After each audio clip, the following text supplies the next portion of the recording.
Pour cet édito politique, on reçoit Alexis Poulain. Oui, Bonjour, Poulain. Bonjour Alexis. Bonjour. Alors, on va reparler effectivement de cette annonce qui a surpris certains hier tout de même. Le gouvernement qui accélère finalement son calendrier pour transformer le pass sanitaire en pass vaccinal avec, on l'espère du côté du gouvernement, la loi qui passera, qui sera validée au Parlement d'ici mi-janvier au lieu de fin janvier. Il y a clairement un sentiment d'urgence du côté du gouvernement. Vous le comprenez ou pas, Alexis ? Ce que je comprends, c'est surtout une accélération du temps, une contraction. Alors, il y a la peur, bien sûr, du variant Omicron. Peur, est-ce qu'elle est justifiée, cette peur, puisqu'on ne sait toujours pas, au-delà de la contagiosité de ce virus, sa létalité. Et visiblement, si on regarde les chiffres en Grande-Bretagne ou en Afrique du Sud, la létalité n'est pas accrue comparé au Delta.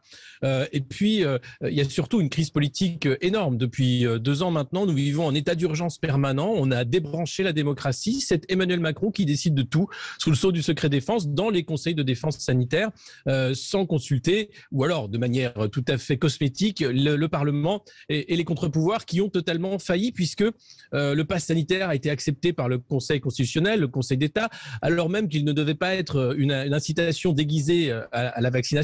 C'en est une. Aujourd'hui, on parle de pass vaccinal, c'est-à-dire que c'est de l'extorsion vaccinale. On demande aux gens de se vacciner alors que la vaccination ne peut être rendue obligatoire. Et là, aucun mot de la part du Conseil d'État ou du Conseil constitutionnel. On continue d'aller droit dans le mur, toujours plus vite en klaxonnant sans la ceinture. C'est un peu la politique d'Emmanuel Macron, mais de tout le monde.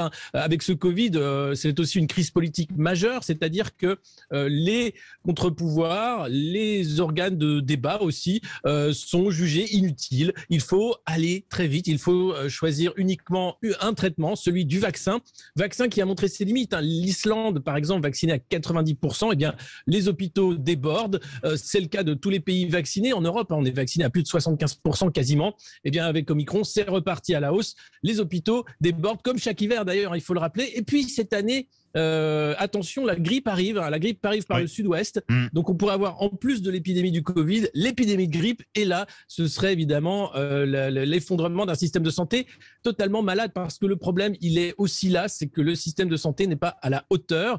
On le sait, chaque épidémie saisonnière nous amène à cette conclusion.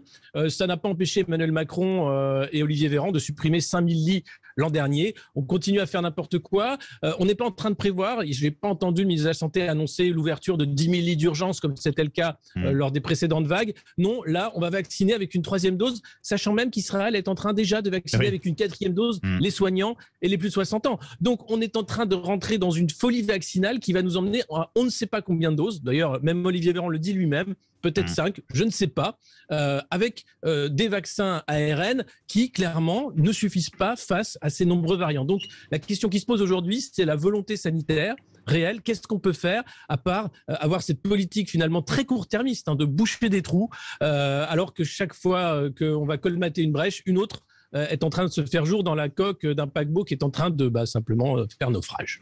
L'édito politique d'Alexis Poulain. Merci beaucoup Alexis. Et puis on vous retrouve bien sûr à 8h45 pour les grands débats du matin. En l'occurrence, aujourd'hui ce sera en compagnie de Sylvain Maillard, député LREM de Paris. Merci à vous Alexis.